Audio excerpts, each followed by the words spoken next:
Let's jump in. I'm going to give you a test before I give you, to kind of let you into where we're going for this next sermon series that we're going to be in for a few weeks until we get to the fall, and we're going to jump back into the Gospel of John. We're going to spend a few weeks doing a new sermon series, but a test first. I think we got this slide right. The Romans 10:9. Oh, you gave it away. Go to the Romans slide real quick. There it is. There it is. I'm testing all you Baptists in here. Yeah, I am.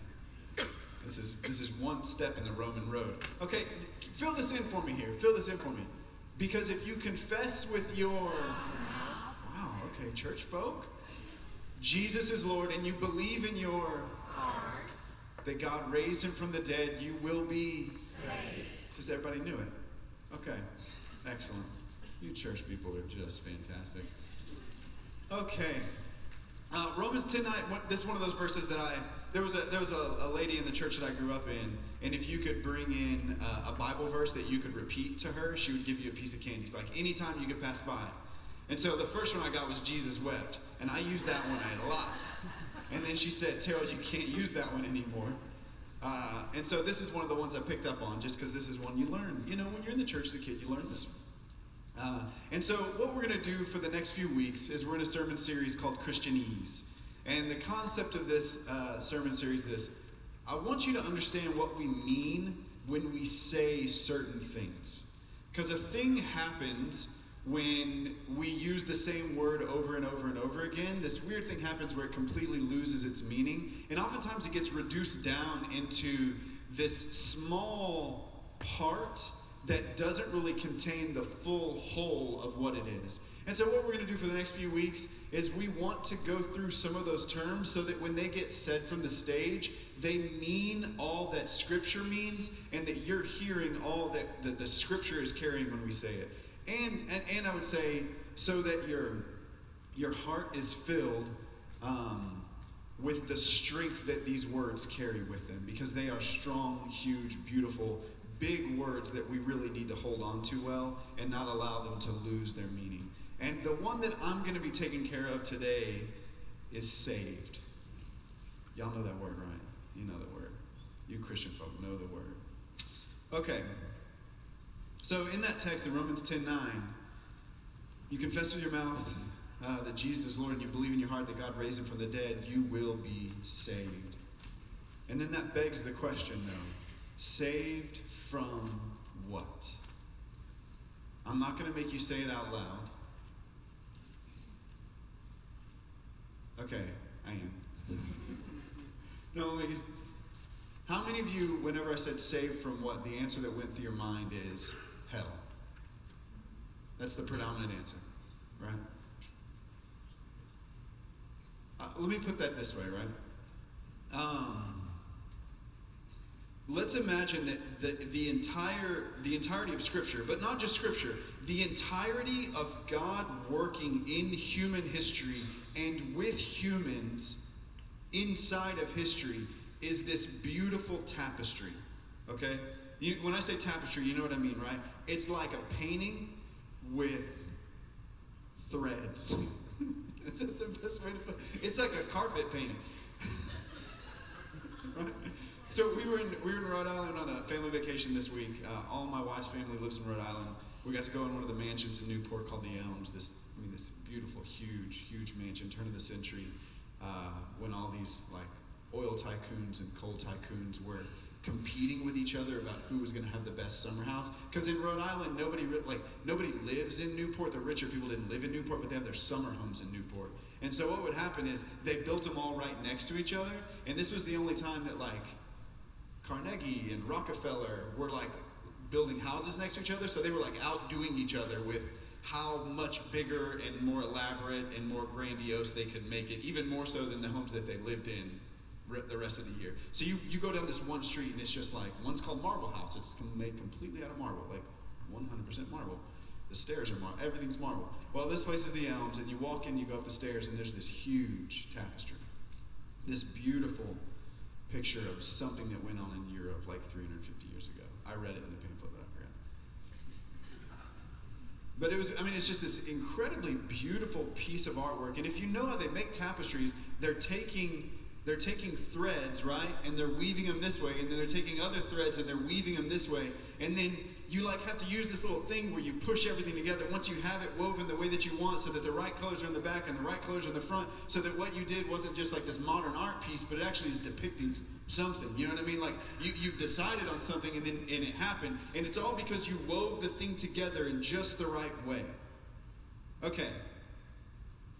In the tapestry of God working in history and humans working in history, in that tapestry of God doing things and human doing things, there is one thread of salvation that is in reference to God saving humans from the coming judgment, hell.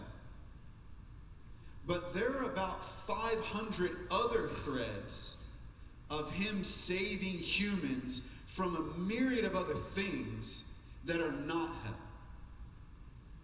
And the reason I wanted to talk about saved today is because of this. I think most of the time we use this word and we're only referring to one thread. And we've lost the tapestry. And that's not so bad, except for now we've come into a new cultural era. And in the new cultural era, in postmodernism, most humans can feel a lot wrong with the world. They can feel that society is crumbling. They can feel that answers from doctors aren't adding up fully. They can feel, and so there's distrust in a lot of the major structures that have held society together.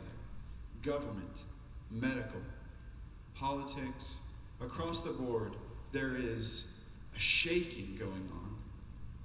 And if our understanding of what Jesus came to do is only to give human beings a better afterlife, and we don't have language, and we don't have discussion, and we don't have an understanding that Jesus is at work weaving this tapestry with humans to save everything that's gone wrong in the world, and he's got a method and a way that he works to do that, then what we offer to a generation that does want salvation, what we offer to them doesn't matter, because we're only talking about one thread of that salvation, and we're only talking about the thread of salvation that doesn't really matter to them that much. Because they can feel that if God exists, why isn't he working in the here and the now?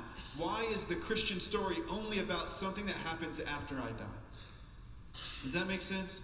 And so what I want to do is I want to give us some more threads in that tapestry. I want to show you a little bit of what God's doing as he's weaving himself down into human history. But I also want to show you what our responsibility is as we work with him in that weaving. And I want to place on our shoulders some solid responsibility for how do we interact with him as he saves the world. Not just from the coming judgment, but saves the world from every single thing that has gone wrong in the world. That's where we're going. And my hope when we get done with this is two things. I'm going to start giving you this. As often as I can, I'm going to give you. As long as I know where we're going, then hopefully you can follow me there too. Two things. I want you to see salvation more broadly. And secondly, I want you to see belief more powerfully. By the time we get done, that's where I want you to go. I want you to see salvation more broadly, and I want you to see belief more powerfully. All right, so let's jump in. I'm not going to make you go to Genesis, but we know, because you've had me on the stage at least, 7 times. We've talked about Genesis at least 5 of those times. We know this now, right? We know that humans were given the responsibility to be the gatekeepers or the stewards of the physical world. Okay, I'm using different language this time because I want to get a little more around this concept. Humans were given the responsibility to be the gatekeepers or the stewards of the physical world. Humans are the only thing in the Genesis narrative that's created of both the physical and the spiritual. So in the heavens, you have beings that are made of the spiritual, and on the earth, you have beings that are made of the physical. Human beings, the only ones who sit as both physical formed from clay, and spiritual with the breath of God breathed in their nostrils. You follow me there? Which means we have this occupation on this physical world to understand the spiritual and infuse the spiritual into the physical. We have this responsibility to be the gatekeepers, to translate the transcendence and the eternality and the glory and the goodness of everything that's in the heavens, our understanding of Father, Son, and Holy Spirit and all that he's up to and all that he's doing. We are the ones who receive that and then exercise it on the physical world. That's why he says in Genesis 1:26 what he says in Genesis, in my image I made them, male and female I created them in my image. Now have dominion over the fish of the sea, the birds of the air, and everything that creeps on the ground. You see, that's what's being said in that culminating passage of Genesis 1. I made everything in the physical. I am spirit. I made everything in the physical. And now you, who are physical and spiritual, translate me to them. Rule this place like me, because you're the ones that can understand me and know me. And secondly, we know this, that the gatekeepers in Genesis 3, they believed the voice of a spiritual force of darkness. And when they believed the voice of the spiritual force of darkness instead of their spiritual father, the gatekeepers allowed things into the physical world that were not God's will to allow into the physical world. But because humans had been given agency, they had been given real power in their choices, humans were given real dominion and real responsibility, God allowed, aside from his desires, aside from his will for the physical world, he allowed humans to believe another being and so make choices that affected the physical world negatively. So it was not God's desire for us to listen to the voice of the serpent, to eat from the tree of the knowledge of good and evil, to define good and evil on our own, and thus create a world that is filled with the things that we look around and wish it was not filled with. Okay? So we know that the gatekeepers believed a spiritual force of darkness, and that is what has opened the door to allow things in the physical world to go a direction in the physical world that is not what God wants for the physical world. That's laid at the feet of the gatekeepers. That's laid at the feet of humanity. So it's not okay that we look at the physical world and get mad at God for what's going on in the physical world, because we're the gatekeepers.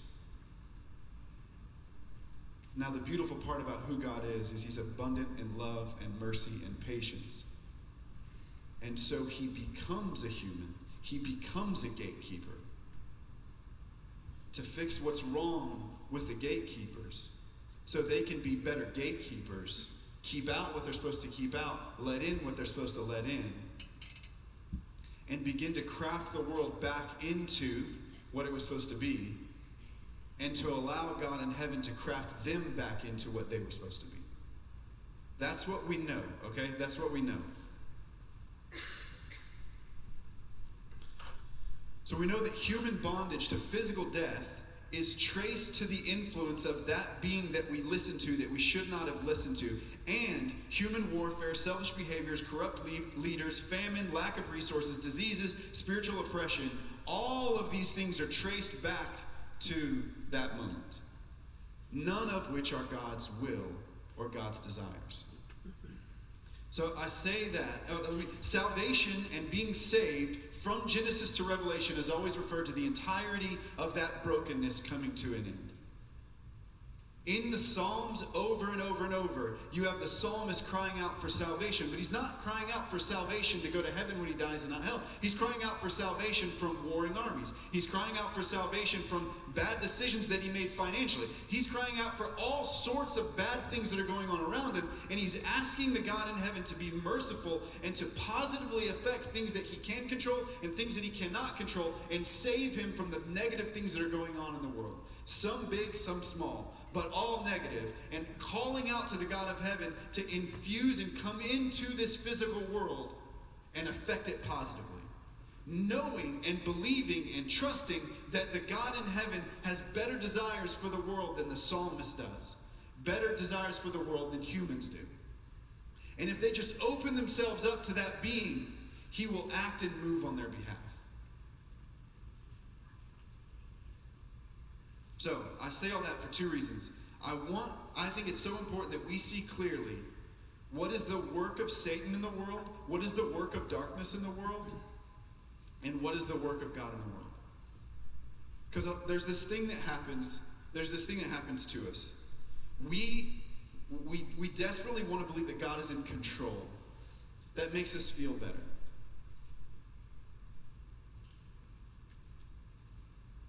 But this is such a nuanced reality. Because while God can control everything, he does not control everything. And so there's a thing that happens when bad things around us are going on. And for some reason it makes us feel a little better to attribute that bad thing to the working of God, because then we can say, well, at least he caused it, which means there's a reason behind it.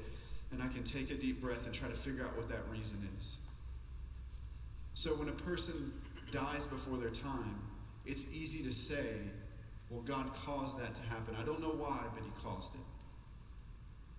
Or when a person gets a sickness that's incurable, it's easy to say, well, God caused that sickness, and I don't know why, but he caused that sickness, so there must be a reason.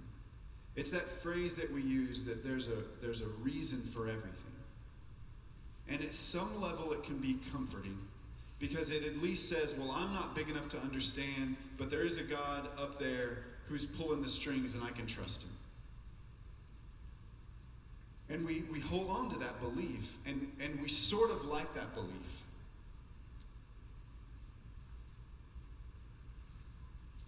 But when the early death hits real close to home, or when the sickness hits real close to home, that answer doesn't add up to us in the way that we want.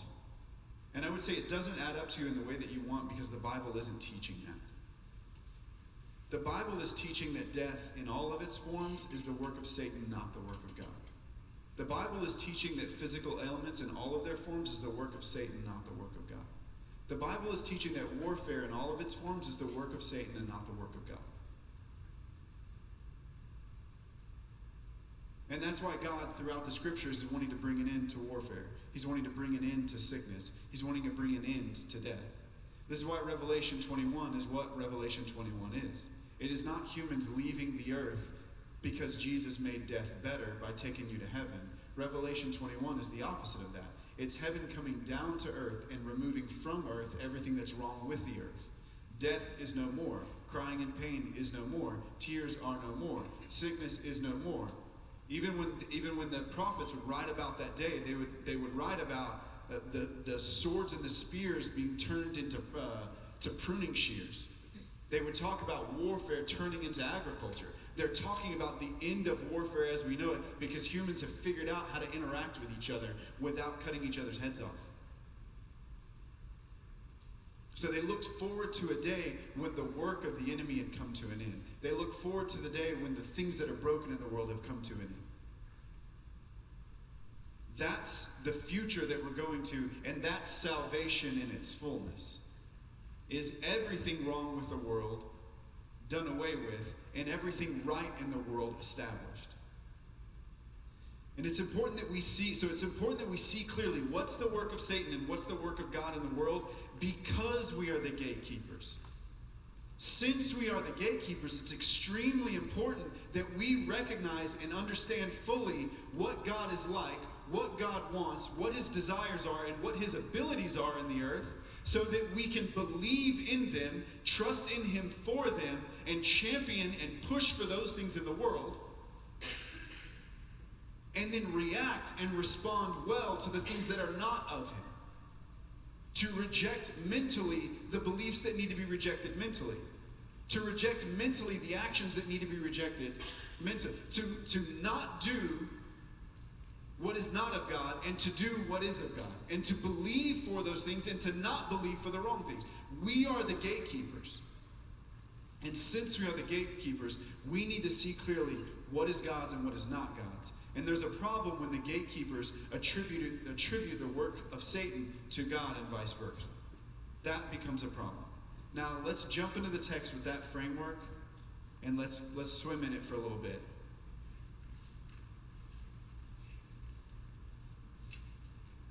And if I can say it this way so you can understand, I would say I get somewhat passionate about this concept for this reason.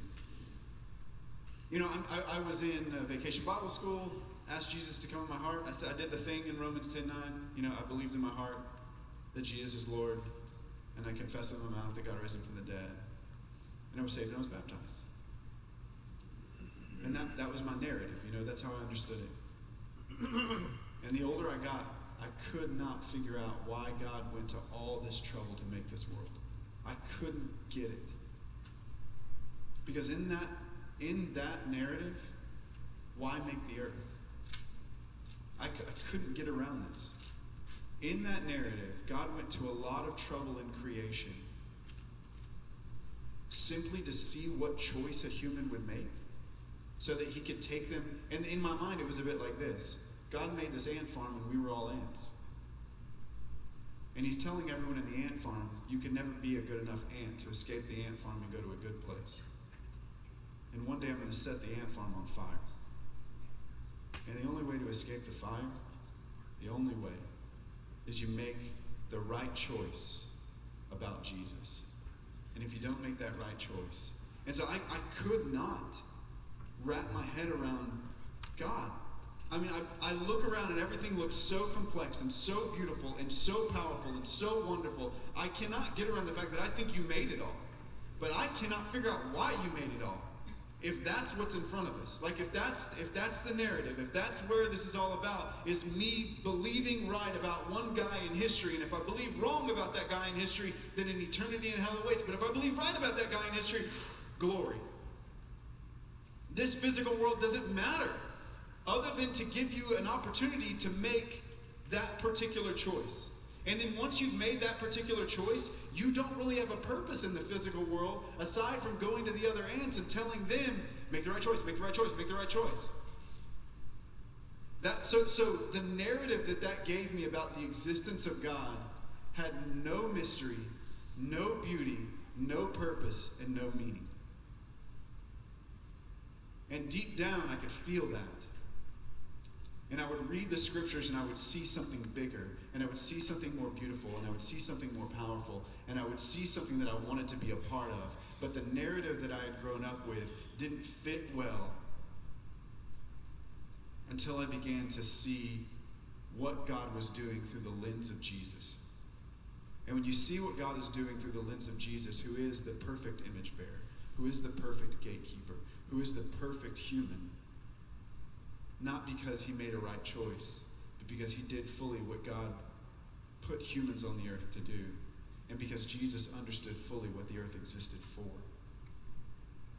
And with that, I breathed this fresh breath, what felt like free air into my lungs, coming from a really robust narrative, a really beautiful, mysterious world that the scriptures are giving witness to and that Jesus is manifesting in his life. So, read with me then. Mark 5:22.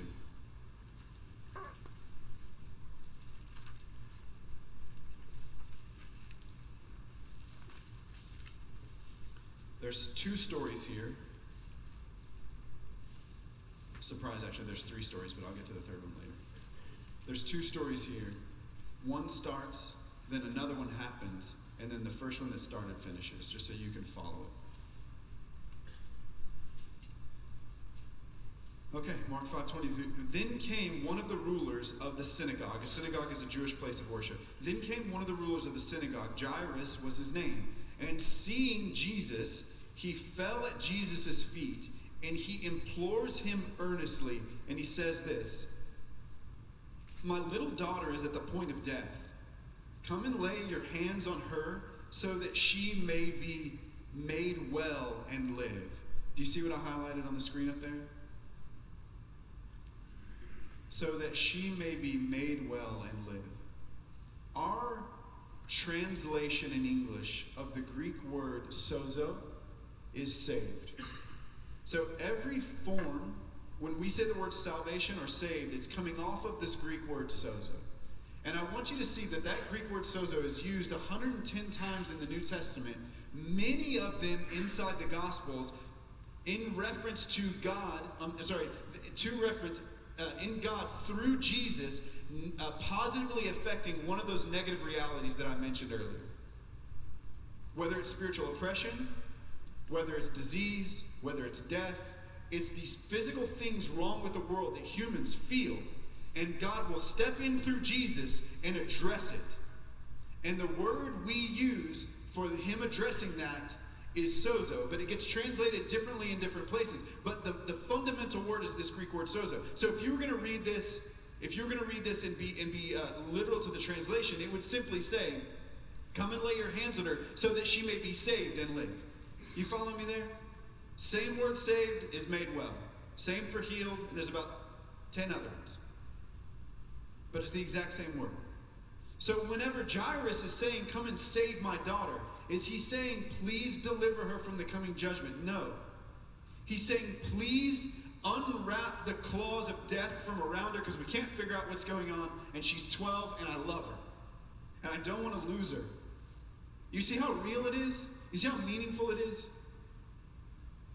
So he goes to Jesus and he implores him, "Can you heal my 12-year-old daughter? She's about to die."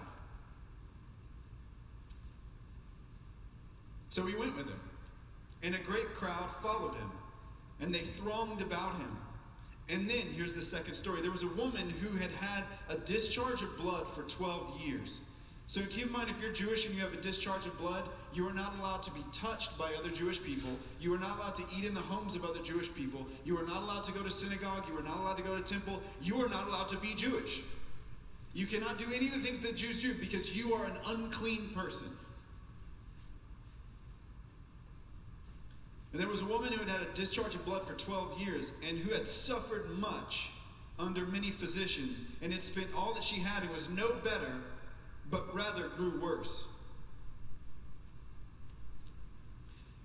She had heard the reports about Jesus and came up behind him in the crowd and touched his garment, for she said, "If I touch even his garments, I'll be made well." You see the word, right? It's on the screen. It's in bold. If I touch his garments, I'll be saved. What is she saying? I'll be saved from the coming judgment? No. I'll be saved from this discharge of blood. I'll be saved from being an exile in my community. I'll be saved from not being able to eat with my family.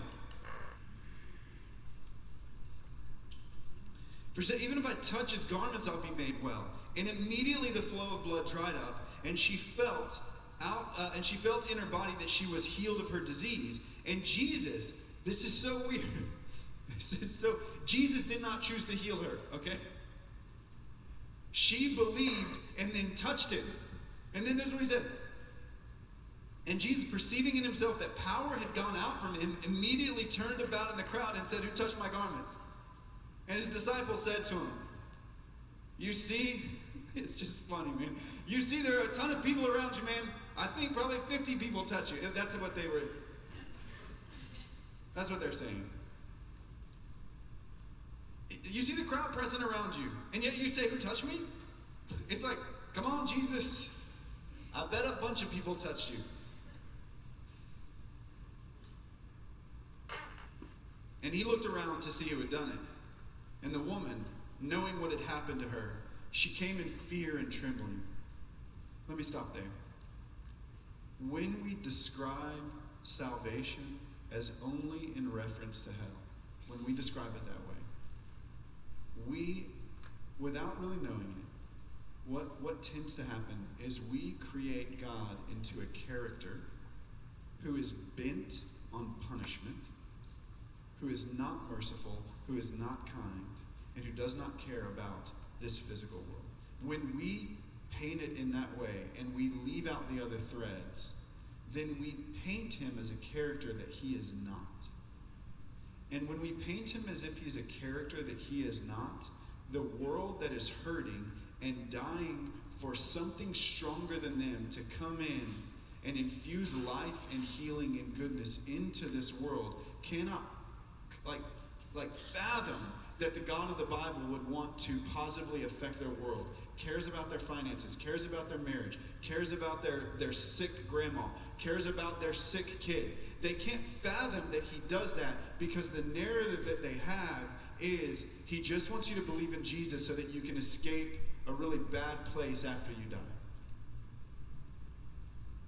So the reason that this is important to me is because if we don't think about the narrative fully, we end up making God into something that he's not.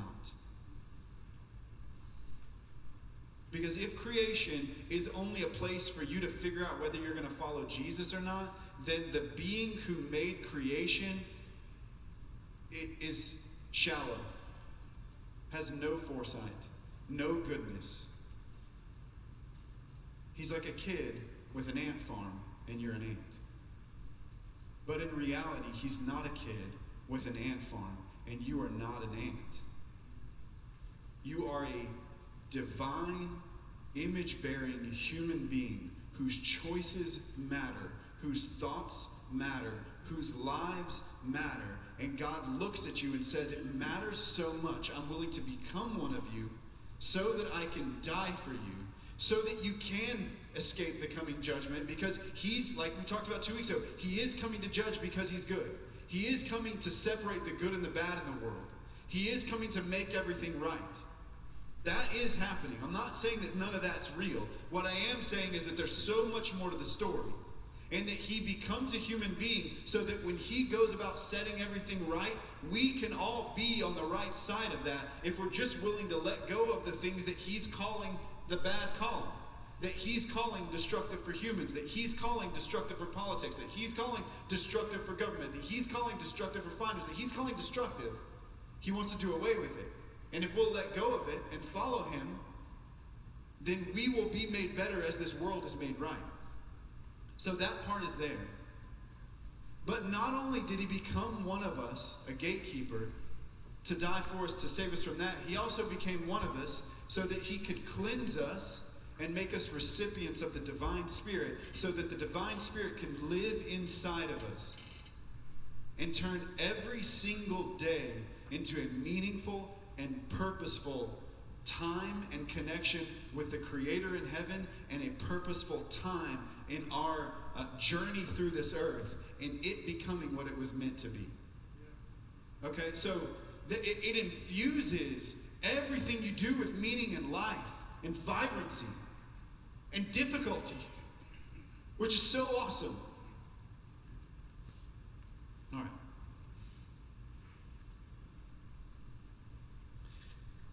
And his disciples said to him, you see the crowd pressing around you, and yet you say, who touched me? And he looked around to see who had done it. But the woman, knowing what had happened to her, came in fear and trembling, and she fell down. Because she, like many in the American West, thought he was harsher than he is, thought he was angrier than he is, thought he was worse than he is. And look at how he responds to it.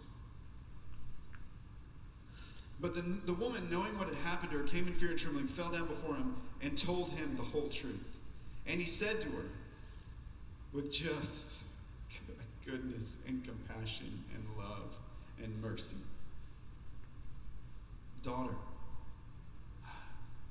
He calls her daughter. Like, she's been exiled. She's been exiled from her community. She hasn't had a meal with her family in 12 years. I mean, COVID's kind of separated us from family for just a couple of years. But imagine you're the only one with COVID. Imagine the rest of the family can get together, but not you. And he says, daughter, your faith has saved you, has made you well. Go in peace. Be healed of your disease. Okay, so let me just say it succinctly then. What if in the mind of Jesus, to save humans from the coming judgment, and to save a woman from internal bleeding so he can save her from being a social outcast, and to save a young girl from an early death so he can save her father from a lifetime of grief, is all part of the same program? What if it's all part of the same program to save humans from the widespread effects of sin, of their actions, so we can be the humans we were created to be, so the world can be the place that it's supposed to be? What if in the mind of God and in the mind of Jesus and the perspective of Jesus, that's all the same thing? And what we saw in the life of Jesus is that if he could give a depiction of what that coming kingdom, of what that coming place is, where everything is set right in you and outside of you, if he could give a picture of that in his interactions with a dying girl, in his interactions with a bleeding woman, if he could give a picture of that they could tangibly feel and could manifest it here in the physical, then the people around would say, oh my God, yes, like you are the God from heaven who loves and cares and is good. You are the Messiah who's making everything right. Yeah, like we want to follow you. We want to be about what you're about. Because you're about healing. You're about restoration. You're about fixing the wrong things that we see here. And the reason we feel what we feel when we look at the world and don't like what we see is because we are gatekeepers who have the image of God imprinted on us. So we don't like the injustice. We don't like untimely death. We don't like disease. And it's not just because it's inconvenient, because it's way more than merely inconvenient. It's heartbreaking and difficult because we as image bearers are feeling alongside of God his heartbreak and his frustration with the direction of the physical realm. But one thing that he has that we don't have is he has an iron perspective that is unchanging and unwavering, that he knows how to fix it and it will be fixed. So he doesn't get lost in the depression. He doesn't get lost in the negative thoughts. He doesn't get lost in it because he knows how to make it right, and he knows that he will.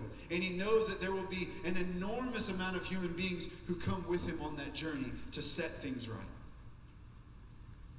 And so his heart is always happy. His perspective is always good. His energy is always full. Okay, one more thing. Because we need to make a quick connection here. Let's keep going in the story. Mark 35. While he was still speaking, there came from the ruler's house, because remember this is the first story again. While he was still speaking, there came from the ruler's house some who said, your daughter is dead. Why trouble the teacher any further? So the ruler of the synagogue, Jairus, comes to Jesus and says, my daughter's sick. Will you come and make her well? Save her. And he says, good, let's go. While he's making it through the crowd, and this woman's healed, the daughter dies. And they come from his house and they say, hey, just let the teacher go do what he's going to do. All these people are here. I'm sure there's other things going on. She's dead. It's too late. Don't trouble him anymore. But overhearing what they said, Jesus said to the ruler of the synagogue, listen to what he says. Do not fear, only believe. So, feel this with me, right? We've already seen the text lay out something here. That this woman being healed was based on what? On her believing, right? We know from Romans 10:9, so to be saved in that way is based on what? Believing, right? To be saved from the coming judgment, Romans 10:9, is based on what? Is belief. So we're seeing something in this weird, wild story and this beautiful tapestry of God working with humans in the world, where belief is this powerful thing, right? That what you believe, what you mentally agree with in here and in here, what you say yes to and what you say no to, is this powerful thing. Interestingly enough, Eve said yes mentally and agreed with a serpent hanging from a tree, did what that serpent says, and we're laying all this stuff at the feet of Adam and Eve, who ate from the tree because they believed a spiritual force of darkness and not their Father in heaven. So now you're seeing people who believe the Father in heaven, and there's power. There's like things happening around them. So Jesus didn't even choose to heal the woman, right? She just believed and touched him, and it was like, whoop. You know what I mean? And he felt it and she felt it. But it was, and then he says to her, your belief did that. Okay, so now with belief as weighty as it is, just imagine what's going on. So that person came up to Jairus, came up to the ruler of the synagogue, and he says, she's dead, it's too late. All that belief that he had when he approached him at the beginning of the story, and you see what Jesus does, right? He grabs it before it's gone. And he's like, don't be scared. Keep believing, right? He grabs it before it's gone. Because if it's gone, maybe she doesn't come back to life. Because if it's gone, maybe the power of God doesn't work in the same way. Because if it's gone, maybe Jesus isn't as effectual in the physical realm. Because maybe Jesus being effectual in the physical realm is just as much rooted in belief as you being saved from coming judgment as that woman grabbing onto the hem of his garment and being healed. It's a huge statement. It's a huge statement. But we see for some reason here that Jesus is getting to this guy in his ear, and he's saying, don't let the belief go. Like, don't let it go, don't let it go, don't let it go. And then this is what he does, right?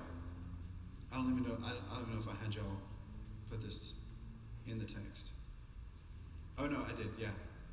It says in verse 37, and he allowed no one to follow him except Peter and James and John and the brother of James. And I'm just going to finish the story for you. He gets to the house where the girl has died, and they're already mourning her death. And he says, she's just sleeping, she's not dead. And they laugh at him. And you can see in this narrative the laughter of the people, the Father's belief. Because you know what laughter does to belief. You know when people ridicule the power of God? You know what it does? You're like, yeah, you're right, it is kind of silly and dumb. You think God can actually heal diseases? Yeah, you're right, that is kind of silly and dumb. You think like people are going to be resurrected and live forever? You're right, that is kind of like silly and dumb. So the laughter of the people there, you can even see it's quenching the belief in the dad. And that's what he does. He moves everybody out. He's like, get him out, get him out. He gets everybody out of the house. And he goes into the little girl. And that's that story where he says, Talitha Kumi. Wake up. Arise, little girl. She stands up and he says, here's your dad. Get her something to eat. And then you know what the very, very next story is? Mark 6. And this is what happens in Mark 6. He went away from there. He came to his hometown. And his disciples followed him there. And on the Sabbath, he began to teach in the synagogue. And many who had heard him were astonished, saying, where did this man get this teaching? What's the wisdom given to him? How are such mighty works done by his hands? And then, this is what happens. Isn't this the carpenter's son? The son of Mary, the brother of James and Joseph and Judas and Simon? Aren't his sisters here with us? And they took offense at him. And Jesus said to them, a prophet is not without honor, except when he goes to his hometown and among his relatives and in his household. And then look what the text says. This is the Bible. He could do no mighty work there. He could do no mighty work there. Why could he do no mighty work there? Except for he laid his hands on a few sick people and healed them. And he marveled because of their what? Unbelief. Weird. I'm not saying I've got this figured out. I definitely don't. This tapestry is huge and marvelous and mysterious and crazy. And I will never blame somebody who is seeking healing on it not happening because of lack of belief. I'll never do that. Never do that.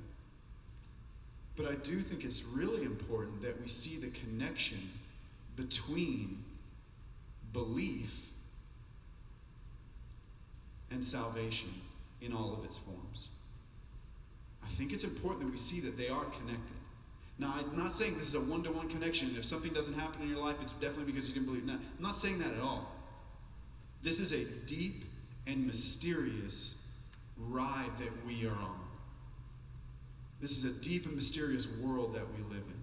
But what I will say is that in Mark and in Matthew and in John and in Luke, there is a connection between what we are willing to believe and how that actually manifests in the world. And interestingly enough, that would line up with Genesis all the way to Revelation. Because in Genesis, we believe the serpent over the Father and it manifests itself into the physical world. This is why Jesus, when he comes on the scene, what does Satan do to him in the wilderness? Tries to get him to believe him. And then Satan sees that Jesus is unwilling to believe him. The first temptation, I believe the words that come from my Father's mouth. So I don't feed on bread alone. He says to him, turn these breads to stone. You got to be hungry. It's been 40 days. I don't live off of bread, he says. I live off the words that come from my Father's mouth. In effect saying, what you did to Eve and Adam, you won't be doing to me. Because I'm a gatekeeper that understands what comes from my Father, and I release that into the world. And I understand what's not coming from my Father, and that doesn't get released into this world. So you saw a human who could withstand the influence of the spiritual force of darkness. And because he could withstand the spiritual force of darkness, he could also manifest the power of God. Because it's right after that he leaves the wilderness and begins his ministry. So I say all of that to say this. I don't understand fully the connection, but I do know there's a connection. And I think that we as modern Westerners, we are really acquainted with skepticism. We are really acquainted with doubt.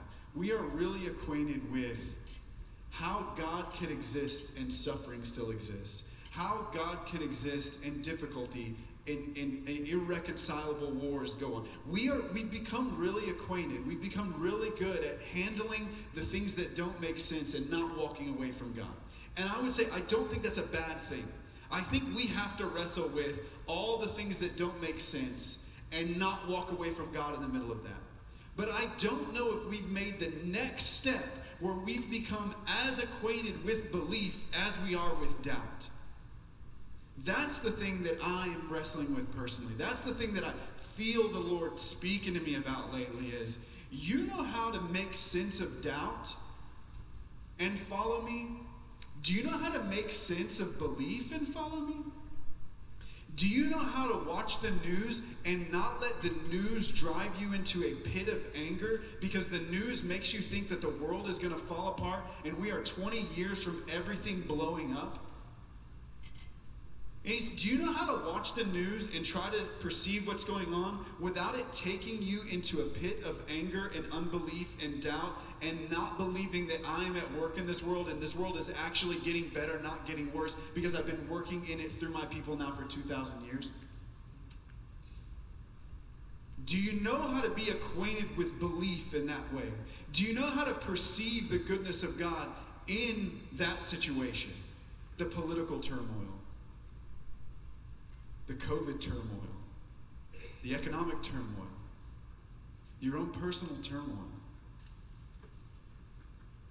Because I want to say it this way.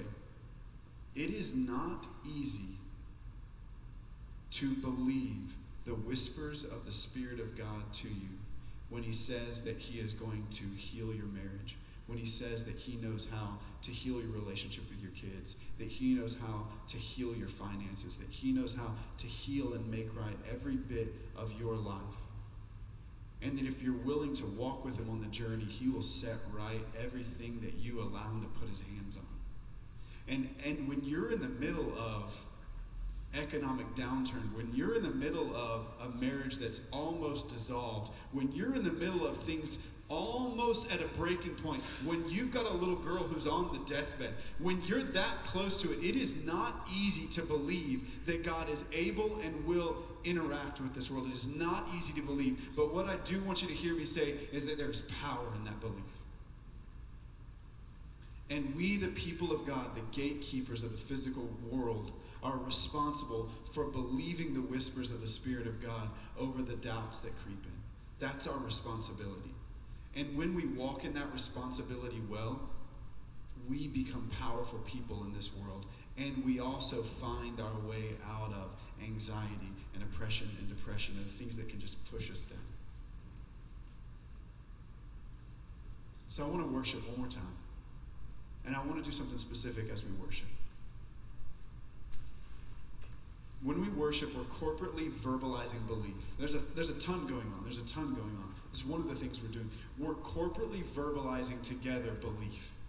Yeah, God, you are that way. Yeah, you are that way. Yeah, you have done some crazy things in the past. Oh my gosh, I need a crazy thing done in my, oh my God, like there's a lot going on around me. There's this one thing that, gosh, like it's like not right. It's just not right. And I need you to speak. So there's something that happens in worship where we are vocalizing belief about God. And then these places in our lives where you don't see the activity of God, they start to bubble up. And then something happens. You can fixate on that thing. And then you start to go down with it. Or you can take what you're vocalizing about God and apply it to that situation and say, yep, this is true, but I actually believe you have a way out of this, in a way that heals it, in a way that saves it, in a way that sets it right. Father, I'm asking you to speak to me about it. Would you give me something I can believe and hold on to? I'll believe in your general goodness for sure, but is there something specific here that you would speak to me about so I can grab onto that as well? Because I long to be a faithful believer. Not just somebody who believed something once in my life, but someone who is day by day believing the influence and the goodness and the words of God over everything that goes on in my life. And so as we worship, that's this opportunity we get that for some reason, I don't get it, for some reason when we do this corporately, it just, in my experience, is more powerful. There's just something beautiful that we set aside a couple hours and we're not doing the day-to-day stuff and we're saying, Father in heaven, this is who I think you are, and here's where my life is. And these things are not disconnected, and you are actively working and have desires and perspective over the whole thing. You're good. I love you. Would you speak? And so would you do that now? Would you stand? I want to worship. And I want to ask specifically that you seek him for those connections right now.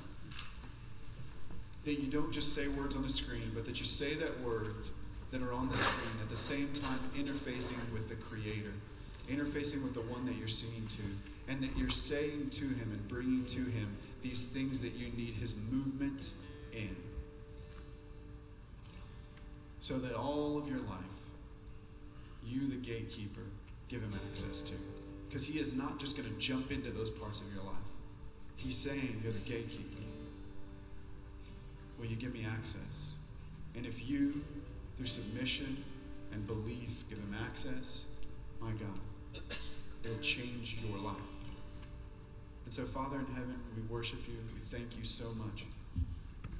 You are extremely active. You are extremely good. Every single thing that you do is good. And there is no difficulty too big for you. There is no mystery you can't fathom. And there's nothing you can't overcome. So we release ourselves to you, your children, we release ourselves to you, and ask that you would powerfully move in the day-to-day and the things that are in our lives. In Jesus' name.